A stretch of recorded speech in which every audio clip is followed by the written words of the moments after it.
Well, let's imagine ourselves sitting on the plane up there in the sky and sitting very comfortably. Some of us are reading, some of us are drinking, some having a nap, some play their computer games, some simply think, anticipate the pleasures or the chores which will meet them after the landing.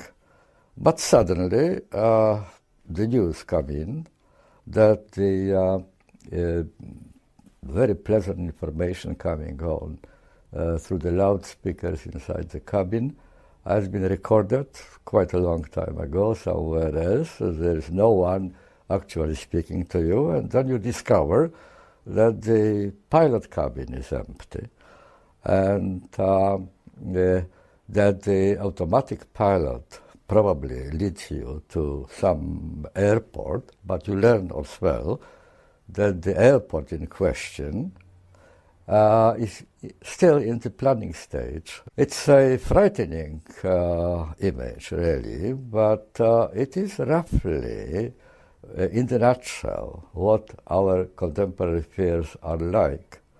They are fears of nothing being in control, of first of all being ignorant of what is expecting us, not really knowing what will happen next moment. And secondly, even if we knew, we suspect that there's very little we can do about it and to stop the danger and to get out of the trouble.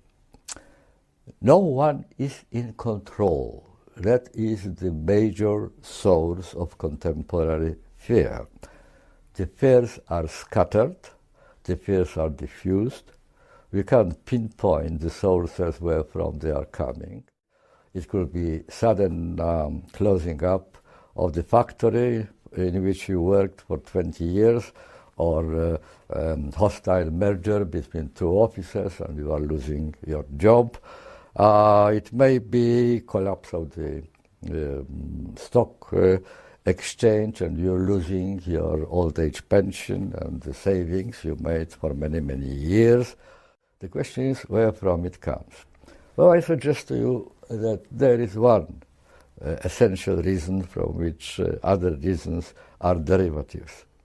This one reason is that what I would call the separation and coming very close to divorce between power and politics. Power is the ability to have things done, and politics is the ability to decide which things are to be done.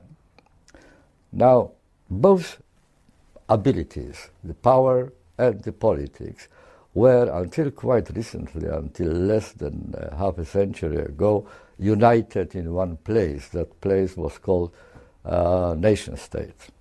State government has both.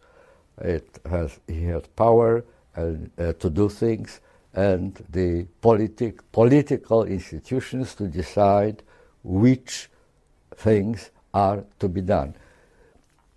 It's no longer the case. There is nothing to control the power which liberated itself from political control and emigrated into the space of flows.